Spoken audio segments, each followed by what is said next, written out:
Right එහෙනම් හැමෝටම ඔන්න සුබ දවසක් කියලා පිළිගන්නවා. අදත් මම එකතු වෙන්නේ SLP CLK මගේ YouTube channel එකෙන් ඔයාලට custom PC build එකක් අරගෙන. ඉතින් ඊට කලින් පොඩ්ඩක් දෙයක් කියන්න ඕනේ, පොඩි දෙයක් කියන්න තියෙනවා. අපේ giveaway එකේ තාම numbers බොහොම සුළු ප්‍රමාණයකට දීලා නැහැ. ඒකට ටග් ගාලා දීලා හෙට අනිද්දාම ඔයගොල්ලන්ට draw එකක් බලන්න පුළුවන් වෙයි අපේ channel එකේ. අපි numbers ඔයගොල්ලෝ ඉදිරියේම උඩ දාලා අපි මේ numbers තුනක් තෝරනවා.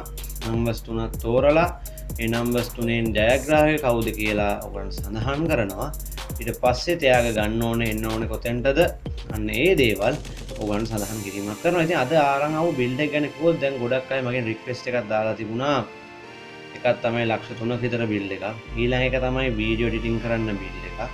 ඊළඟ එක තමයි මගේ PC එක මම දැන් මේ යූස් කරන PC එකේ රිවිව් එකක් කියන්නේ කියලා තියෙනවා. ඔය ඔක්කොම මම ගානට මැනේජ් කරලා ඔය ඔක්කොම ටික මගේ කියන්නේ ලිස්ට් එකේ තියෙනවා. ඉතින් එකින් ඔයගොල්ලෝ අරන් එනවා. අද අරන් එන්නේ ගොඩක් අය මයින් ඉල්ලුවා මේ Core i5 9 gen එකක් පොඩ්ඩක් බිල්ඩ් එකක් අරන් එන්න අපිට ගේම් ප්ලේ කරන්න. ඒ වගේම වීඩියෝ එඩිටින් වලට මේ ඕනේ එකකට හරියට 9 gen එකක්. අන්න ඒ වගේ එකක් තමයි මම ඔයගොල්ලන්ට අරන් ආවේ. ඉතින් ඔයගොල්ලන්ට පේනවා ඇති Core i5 9400F එක නම් අපි සිංහලෙන් කියව 9400F process එකත් එක්ක තියෙන PC build එක තමයි අරන් එන්නේ. 9400F ගැන කතා කරොත් මේ F කියන්නේ Intel series එකේ onboard VGA අන්තර්ගත නොවන processors තමයි. يعني මේවා onboard VGA එකක් ඉන්නේ නැහැ. ඉතින් අනිවාර්යයෙන්ම VGA කාඩ් එකක් තියෙන්න ඕනේ. මේ වගේ processor එකක් එක්ක ඔයාලට දිගු ගමනක් යන්න ඕන. ඉතින් මේක ගොඩාක් ස්පීඩ් processor එකක්. අපි බලමු කොහොමද මෙයාගේ performance කියලා. මේක රුපියල් 32000ක් පමණයි සාමාන්‍යයෙන් වෙන්නේ. එක මිල ගණන් සසඳලා බලලා ඔයා කැමති shop එකකින් මේක මිලදී ගැනීමේ හැකියාව ඔයාට තියෙනවා. ඉතින් මේක brand new build එකක්. සනිකර සියලුම parts brand new තමයි මම උදාගන්නේ. ඉතින් අපි පොඩ්ඩක් බලමු processor එක ගැන පොඩ්ඩක් කොහොමද මෙයාගේ performance කියන එක. ඒතර ඔයාට පේනවා 9 generation Intel Core i5 processor එක. එතකොට මෙයා Coffee Lake තමයි මේගොල්ලන්ගේ ජාතිය. දැන් Ice Lake ඔය වගේ එනවනේ ගොඩක්. ඉතින් Ice Cube ඔකේ ගමුතේ වෙනවා නළු උත්තින Ice Cube කියන. ඉතින් ඒ වගේ තියෙනවා. second gen එකේ ඉඳන් ඔය වගේ නම් කිහිපයකින් යාවි. Sandy Bridge එකේ නම් වලින් ආවනේ Ivy Bridge right. හරි. එතකොට i5 9400F තමයි processor එක. මම කොහොම මේක onboard graphic අන්තර්ගත වෙන්නේ නැහැ. ඉතින් Intel ලගේ තාම ඉතින් 14 nanometer technology එක තමයි තියෙන 10 gen එකෙන් ඒක පොඩ්ඩක් ඉස්සරහට වෙනස් වෙයි. ඉතින් ඊට පස්සේ කතා කරොත් එහෙනම් මේක cores 6ක් සහ threads 4ක threads 6ක processor එකක්. cores 6ක් සහ threads 6ක කියන්නේ equal යන cores සහ threads equal යන processor එකක්. ඉතින් මේකේ base clock එක අපිට සාමාන්‍ය පාවිච්චි කිරීමේ speed එක 2.9 වශයෙන් උත් පරිමය 4.1 කියන්නේ මේක unlock කිරීම කරලා ඕන නැත්නම් මේක max turbo speed දෙක 4.1 GHz තියෙන processor මේක unlock processor එකක් නෙමෙයි. සාමාන්‍යයෙන් K processors තමයි එහෙම unlock වෙලා ඉන්නේ. ඒක normal processor එකක්. එතකොට මේ cache එක megabyte 9ක Intel smart cache එකක් අන්තර්ගත වෙනවා. එතකොට මේක power consumption එක සාමාන්‍යයෙන් power friendly කොහොමත් Intel processor ඉතින් 65 watts තමයි මේකේ අන්තර්ගත වෙන්නේ. ඉතින් ඔයාලට පේනවා මේකේ තියෙන max turbo frequency එක. ඒ කියන්නේ අපිට ගන්න පුළුවන් උපරිම speed එක 4.1 දක්වා තමයි මේකේ දිව යන්නේ. එතකොට ඔයාලට ඒක cores සහ threads අතර තියෙන සම්බන්ධයත් එක්ක තමයි ඒක ගන්නට බෙදිලා යන්නේ. ඉතින් මේක තමයි processor එකේ කතන්දරේ. අපි processor එකේ benchmark එක පොඩ්ඩක් බලමු. මෙයා equal වෙන්නේ කොහොමද? මොන වගේ processor වලටද මෙයා equal වෙන්නේ? Ryzen එකත් එක්ක කොහොමද equal වෙන්නේ? මෙන්න මේවා පොඩ්ඩක් අපි බලලා ඉමු. මෙන්න මේ ආකාරයට තමයි මේක equal වෙන්නේ අනිත් processor එක. එතකොට පේනවා මේකේ i5 9400 score එක 9000 ගාණක් තියෙනවා. එතකොට එතනින් එහා ඉන්නේ i7 9700K එක. එතකොට ඔයාලට පැහැදිලි කොහොමද කියලා unlock processor එකත් එක්ක මේකේ තියෙන සම්බන්ධය. එතකොට සාමාන්‍යයෙන් හොඳ දෙයක් කරගැනීමේ හැකියාවක් ඔයාට මේ PC CPU එක හරහා අනිවාර්යෙන් ලැබෙනවා. ඉතින් සාමාන්‍යයෙන් Ryzen 7 3700 තමයි ටිකක් උඩින්ම තියෙන්නේ. තව දෙයක් කියන්න ඕනේ මේ processor එකට වඩා කෙනෙක්ට යන්න පුළුවන් නම් Ryzen 5 එකේ 3600 processor එකට මීට වඩා performance එකක් ඔයාට ගන්න පුළුවන්කමක් තියෙනවා. ඉතින් මේක වුණත් ඇත්තටම ගොඩාක් හොඳ processor එකක්. ඉතින් ඔයාට අවශ්‍ය හැමදේම වර්තමානයේ editing පවා ඉතින් එහාට ගියාම ගේම්ස් උනත් හොඳට ප්ලේ කරගැනීමේ හැකියාව තියෙනවා. මොකද තාම කෝස් 4ක් ඉල්ලන ගේම්ස් තමයි ගොඩාක් ඇවිල්ලා තියෙන්නේ. ඉතින් 6ක් කියන්නේ ඉතින් ඉදිරියේ තව අවුරුද්දකට දෙකකට තුනකට උපරිම වශයෙන් නැති. දැන් කිසි බය වෙන්න දෙයක් නැහැ. ඉතින් හොඳ ප්‍රොසෙසරයක්. ඒතර මම අද මදර්බෝඩ් එකේ විදිහට මේ MSI බ්‍රෑන්ඩ් එකේ ගොඩක් පොපියුලර් මදර්බෝඩ් එකක් තමයි MSI B360 Gaming Plus එක. මේක 25ක් වගේ තමයි මේක මුදලක් වෙන්නේ. ඔන්න මේක මම යොදා ගන්නවා මගේ මදර්බෝඩ් එක විදිහට. මොකද H310 එක සාමාන්‍යයෙන් බේසික් බෝඩ් එක මේකට එන. නමුත් ටිකක් හොඳ බෝඩ් එකක් යොදා ගන්න හිතුණා. හේතුව සාමාන්‍ය ටිකක් ගේමින් පැත්තට බරයි නම් ප්‍රොසෙසර් එකත් i5 9 gen එකක් නිසා සාමාන්‍යයෙන් VG එකත් හොඳ VG එකක් සෙට් කරන හින්දා බෝඩ් එක ඩියුරබල් ගතියත් වැඩි හින්දා MSI බෝඩ් ගැන දෙන විශ්වාසයත් වැඩි හින්දා මේ හැමදේම බලලා තමයි මෙන්න මේක තෝරගත්තේ. මේ තියෙන්නේ මම හදාගත්ත මදර්බෝඩ් එක. මේ රෙඩ් කලර් එකෙන් එන්නේ. එතකොට red and black mix වට පේනවා. මේකේ ලස්සන VGA කාඩ් දෙකක් සෙට් කරන්න මේ විදිහට දැන් හදලා තිනවා. RAM slots 4ක් තියෙනවා. ඒතර අපි ගැලුවොත් එහෙම මේ වගේ ලස්සනට මේ heat sink cooling system එකක් මේක වෙලම තියෙනවා chips වලට. එතකොට අපි තවත් පොඩ්ඩක් බලමු කොහොමද මේකේ features අන්තර්ගත වෙන්නේ කියලා. එතකොට මෙන්න මේ ආකාරයෙන් තමයි මේකේ RAM එක උපරිම වශයෙන් 2666 තමයි high කරන්න පුළුවන්. 2666 තමයි උපරිම අපිට මේකේ RAM එක ගන්න පුළුවන් වෙන්නේ. එතකොට තවදුරටත් අපි බැලුවොත් එහෙනම් මෙන්න මේ ආකාරයට වඩ පේනවා. socket එක 1151. එතකොට මෙන්න මේ RAM තුන තමයි set වෙන්නේ මේකට. right dual channel අපිට 2666 RAM දෙකක් set කරගන්න තියෙනවා නම් ගොඩාක් හොඳයි. 64GB දක්වා අපිට මේකේ RAM set කරගන්න පුළුවන්. ඉතින් මෙන්න මේ ආකාරයට තමයි අපේ motherboard එක අද මම තෝරාගන්නේ. ඉතින් ගොඩක් හොඳ durable motherboard එකක්. ආයි බය වෙන්න දෙයක් නැහැ. ඕන කාලයක් සාමාන්‍යයෙන් හොඳට පාවිච්චි තියෙනවා. හැබැයි මතක තියාගන්න UPS එක නම් අනිවාර්යයි. මොකද කරන්ට් යන ප්‍රශ්නයෙන් තමයි ගොඩක් වෙලාට hard device motherboard ගොඩාක් ප්‍රශ්න ඇති වෙන්නේ. ඉතින් ඊළඟට RAM select කරනකොට මම තෝරගන්නවා ගොඩක් මම විශ්වාස කරන RAM එකක් තමයි Corsair Vengeance මෙන්න මේ RAM එක. එතකොට මේක heat sink එකක් අන්තර්ගත වෙනවා. ඔයාලට පේනවා මේම RAM එකේ heat එක control කරන්න 8GB DDR4 2666 MHz RAM දෙකක් මම භාවිතා කරනවා. එතකොට මේ RAM දෙකටම ඔයාලට පේනවා රුපියල් 15000ක මුදලක් මට වැය වෙනවා. රුපියල් 15000ක මුදලක් මට වැය වෙනවා මේ RAM දෙක මිලදී ගන්න. ඉතින් 7500ක් කියන්නේ ඉතින් ගොඩාක්ම වටිනවා. මේ දවස්වල යන ප්‍රයිස් එක මේ තියෙන තත්ත්වෙත් එක්ක 3 years warranty දෙනවා. ඉතින් 8GB RAM මේ අවුලක් නැහැ. ගොඩාක් වටිනවා. අපේ වැඩේට ගොඩාක් හොඳට ගැලපෙනවා. right ඉතින් එච්චරයි කියන්න තියෙන්නේ. ගොඩාක් හොඳයි. අරගෙන බලන්න. මොකද dual channel අපිට set කරගන්න පුළුවන් නම් වඩාත් හොඳයි. දෙවෙනි මොඩල් එකටයි හතරවෙනි එකටයි ලොකු ස්පීඩ් එකකින් 16GB ගැන වර්තමානයේ අප ඕනම ගේම් එකක් කල්ට දාලා ප්ලේ කරන්න පුළුවන්. වගේ VGA කාඩ් එකත් එක්ක බැලුවම තාමත් හොඳ තේරීමක් කියලා මට Corsair සඳහන් කරන්න පුළුවන්. ඔන්න වැදගත්ම සාධකයට මම එනවා. ඒ තමයි මේක සාමාන්‍යයෙන් ගොඩක් අය ටිකක් හොයන්නේ නැති VGA එකක්. මේක gigabyte model එක. ඉතින් model එක ප්‍රශ්නයක් නැහැ. VGA එකේ model එක Radeon RX 5500 XT එකේ 4GB DDR6 VGA එක. මේ ගොඩක් 8GB එක තමයි ප්‍රචලිත වෙලා තියෙන්නේ. ඉතින් මම ඔයගොල්ලන්ට පෙන්නන්නේ මේ 5500 XT එකේ 4GB VGA එක. ඒතර මේක රුපියල් 46000ක් වෙනවා. සාමාන්‍ය brand new මම gigabyte version එක තමයි ගත්තේ. මේකේ පොඩ්ඩක් බලමු අපි කොහොමද මේ VGA එක අපිට power වෙන්නේ අපේ මේ PC build එකට කියලා. මම specifications අනුව බලලා නෝට මම තෝරනවා. මෙන්න මෙහෙමයි. stream process තමයි CUDA course වෙනකොට AMD VGA වල එන්නේ. එතකොට normal game clock එක වට 1733ක් ලැබෙනකොට එතකොට 1845කට boost කරන්න පුළුවන්. මේක overclock කිරීමේ හැකියාව තියෙනවා. ඉතින් VGA එක warranty ඉවර වුණාම ඒක කරනව වඩා හොඳ. එතකොට 7 nanometers තමයි මේ තාක්ෂණය 14000 ස්පීඩ් එකක් තියෙනවා MHz. memory එක 4GB GDR6 128 bit. ඉතින් ඔන්න ඔය වගේ තමයි gigabyte seconds bandwidth එකක් තියෙනවා 224. හරිද? ඉතින් ගොඩක් හොඳයි ඒකට. power consumption එක 450 හොඳටම ඇති. සාමාන්‍ය bronze වගේ certified 80+ power supply එකක් ගහනවා නම් වඩා හොඳයි. ඉතින් ඔන්න ඔය විදිහ තමයි මේ VGA එක මම අන්තිමට පෙන්නන්නම් මේ VGA performance කොහොමද කියන එක. ඉතින් මේක ගොඩක් හොඳයි. ඉතින් සාමාන්‍යයෙන් popular brand තමයි AMD ලගේ RX 570 580 4GB. ඉතින් ඊට එහා ඔයාට දෙයක් ඕන නම් ඔයාට try කරලා බලන්න පුළුවන් මෙන්න මේ RX 5500 XT එකේ 4GB එක ඊට වඩා 3 ගුණයක් විතර හොඳ powerful VG එකක් තමයි මෙන්න මේ VG එක ඉතින් try කරලා බලන්න 46ක් වෙනවා VG එක විතරක්.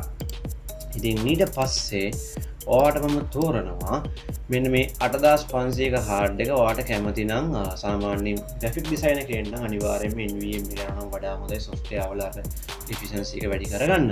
මම normal 1TB western digital hard එකක් තෝරගන්නවා මගේ build එකට custom build එකක් නිසා මේක එක එකනාගේ අවශ්‍යතාවය අනුව වෙනස් කරගැනීමේ හැකියාව තියෙනවා. 8500කට තමයි මේක මම select කරන්නේ. ඊළඟට supply එක විදිහට මම ඔයාලට කිව්වා 450 880 plus bronze එකක් තමයි certified කරන්නේ. මොකද මේක 450 කිව්වට සාමාන්‍යයෙන් ඊට වඩා හොඳ බරක් අදින්න පුළුවන්.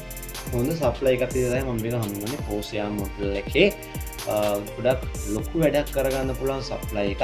ඉතින් ඔයාලට යම් තාක් දුරකට තව ඉදිරියට heart එකක් ගහන්න එහෙම බලාපොරොත්තුවක් තියෙනවා 500 for 550 ඔයාට ඇතුළත් කරගැනීමේ හැකියාව තියෙනවා. රුපියල් 3500ක් 4000ක් වගේ මුදලක් ටිකක් වැඩි වෙනවා.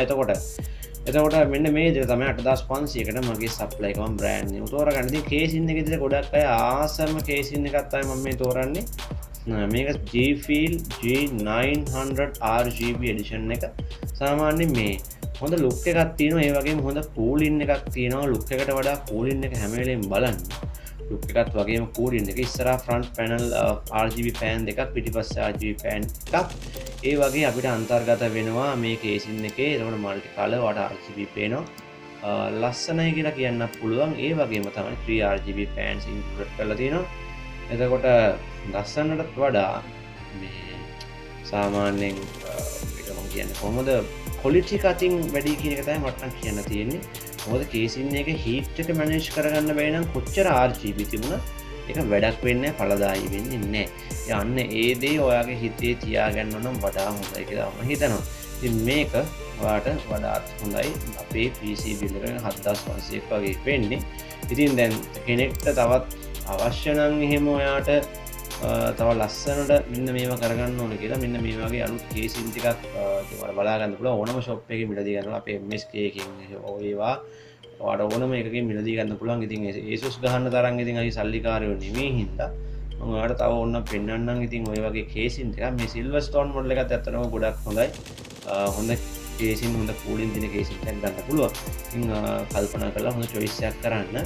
මම ඊට පස්සේ දැන් ගුවා මේ PC build කරනකොට මේ bottleneck එක සාමාන්‍යයෙන් බලන්න. මේකට නම් සාමාන්‍යයෙන් අපේ මේ VG එකට normally 60 fps 60 Hz monitor එකක් නම් හොඳටම ප්‍රමාණවත්. මොකද අපේ VG එකත් එක්ක 60 Hz monitor එකක් සාමාන්‍යයෙන් ප්‍රමාණවත්. ටිකක් 1660 RTX වගේ VG ගන්නවා නම් තමයි ඒවා 75 ඉඳන් එතනින් උඩ මොනිටර් එකක් තෝරා ගැනීම වැදගත් වෙන්නේ. ඉතින් මොනිටරේ bottleneck එක නොසලකා හැරිය විට PC එකේ විතරක් bottleneck එක අපි සසඳනවා නම් මෙන්න මේ ආකාරයට මම තෝරාගත්ත මගේ processor Wi-Fi 9400 VG එක මෙතනින් තේරුවා. එතකොට මේ 4GB එකක් තමයි තෝරලා තියෙන්නේ. මෙන්න මේ ආකාරයට. එතකොට RAM එක 16GB. අපි calculate කරලා බලමු මගේ මේ PC build එකේ bottleneck percentage එක කොහොමද කියලා. Still calculating wait right මෙන්න එහෙම result එකක් මට ලැබෙනවා 100.0.03ක bottleneck එකක් විතරයි අපිට තියෙන්නේ. අර 1080p ඕන නම් 1080p අපි බලමු 1400 දාලා. ඕකේ වුණත් සාමාන්‍යයෙන් හොඳට වැඩක් ගන්න පුළුවන්. ඉතින් ඕකේ නම් ගන්න බෑ මේ විදිහට. 1080p වාට පේනවා bottleneck ප්‍රතිශතය 100%ක්වත් නැහැ. ඉතින් මේ වගේ බිල් එකක් කරද්දි පොඩ්ඩක් කල්පනාවෙන් ඉතින් මේක කරලා බලන්න. 100%ක්වත් නැහැ අඩුම තරමේ bottleneck percentage එක. ඉතින් මම යොදපු parts 100%ක් match වෙනවා. මෙතන Monterey use Monterey match වෙන්න ඕනේ. නමුත් අපිට ඒක භෞතිකව කිරීමේ හැකියාවක් නැහැ. එහෙම කරත් අනිවාර්යෙන් මේ PC එක හොඳටම match වෙනවා. මම කලින් කියනා වගේ මේ පොරොන්දන් දෙක නම් හොඳටම ගැලපෙනවා. ඉතින් අපි බලමු මේකේ මම කිව්වා VG එක සම්බන්ධයෙන් ඔයාලට පොඩි අදහසක් ගන්න මම පොඩි ගේම් ප්ලේ වගේක් අරන් එන්නම් කියලා. මම දැන් කරන්නේ මේ RX 5500 XT එකේ 4GB එකයි 8GB එකයි GTX 1060 මම දැනට පාවිච්චි කරන VG එක තියෙන. මේ VG තුනේ ගේමින් රිව් එකක් තමයි අරන් ඉන්නේ. මේ Red Dead Redemption 2 එකෙන් පටන් ගමු. සේරම settings high දාලා තියෙනවා සමහර ඒවා. සේරම high. ඒතර මම ඔයාලට කිව්වා මේ GTX 1060 එකේ සාමාන්‍යයෙන් මම පාවිච්චි කරන 1060 මේකේ RAM එක 16GB වෙන්න ඕනේ මේ PC එකේ RAM එක 16GB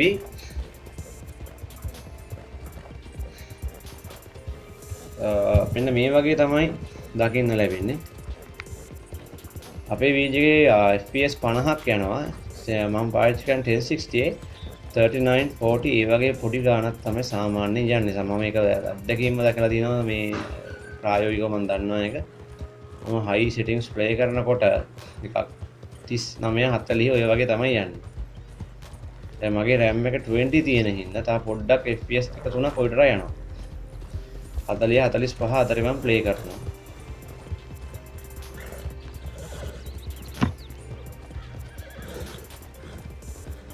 ඊළඟට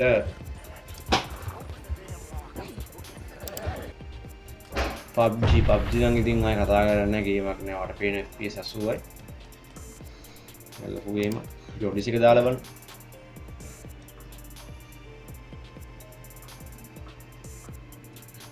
මම මේ ප්ලේ කරන්නේ 1440 ස්පීඩ් එකේ තමයි මේක ප්ලේ කරන්නේ.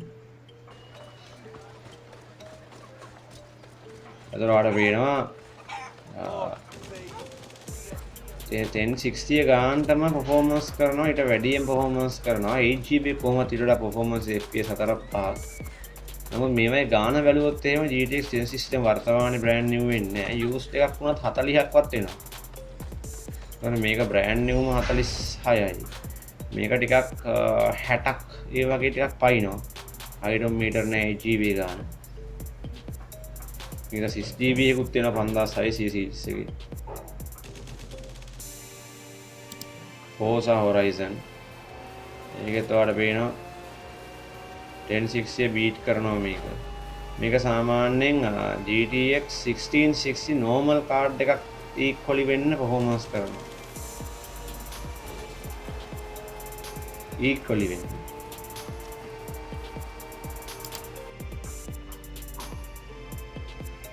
metro එක පොඩ්ඩක් දාලා බලමු metro එක high and ultra graphics දාලා තියෙන කලෝමි ඒකට ඔයාලට පේනවා FPS 62ක් 60 පන්නලා යනවා මෙයාගේ මොන්ටරේ නම් ටිකක් හොඳයි මොන්ටරේ ආයේ ගොඩක් සාමාන්‍ය 75 විතර එකක් වෙන්න ඕන ඊට පස්සේ Battlefield 1 එක නේ Battlefield 5 එක 81ක් වගේ යනවා මොන්ටරේ ඊට වඩා හොඳ මොන්ටරේ ලොකු මොන්ටරයක් වෙනවා ලස්සන මොන්ටරයක්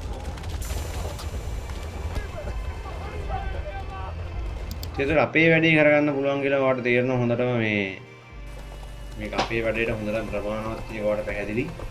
මේ VG එක බජට් VG එකක් වුණාට ගොඩක් performance කරන්න පුළුවන් VG එකක් කියලා ඔයාලට දැනටමත් තේරෙන්න ඕන. ඉතින් ඔන්නෝක තමයි කතන්දරේ. ඉතින් මේ බිල්ඩ් එක කරන්න සම්පූර්ණයෙන්ම 1.42ක් ඒ වගේ ළඟ ගාණක් යන්නේ. ඉතින් ඔයා බලලා ඔයාගේ පාර්ට් සිලෙක්ට් කරලා තව වෙනස්කම් ඕන නම් කමෙන්ට් එකෙන් අහලා ඉතින් බිල් කරගන්න ඉස්සරහට මම අර ලිස්ට් එකේ තියෙන ඒවත් අරන් එන්නම් ගිව් එකත් බලමු කවුද දිනන්නේ කියලා. ඉතින් ඔන්න ඔය විදිහට තමයි ඉස්සරහ වැඩ කටයුතු වෙන්නේ. ඉතින් හොඳ බිල්ඩ් එකක් කරගෙන මම හිතනවා. ඉතින් හැමෝටම ජය වේවා. ඕන දේවල් කියන්න තව බිල්ඩ් මොනවද ඕනේ මෙහෙම මේකට යාළුවන්ට ෂෙයා කරන්න. ඉතින් හැමෝටම ජය වේවා. අපි හැමෝම තවත් දවසකින් මේ SLPC එක වගේ හදවතේ YouTube channel එක හැමෝටම පුළුවන් දෙනාටම රිප්ලයි දානවා. දැනුත් 11:02යි මේක රෙකෝඩ් කරනකොට හරිම අමාරු. ඉතින් ක්ලාස් ගිහිල්ලා මේ ඔක්කොම කරන එක. ඉතින් කරන්ට් එකත් යනවා. පොරේ පිටට මාරේ වගේ නම් හැමෝටම ජය වේවා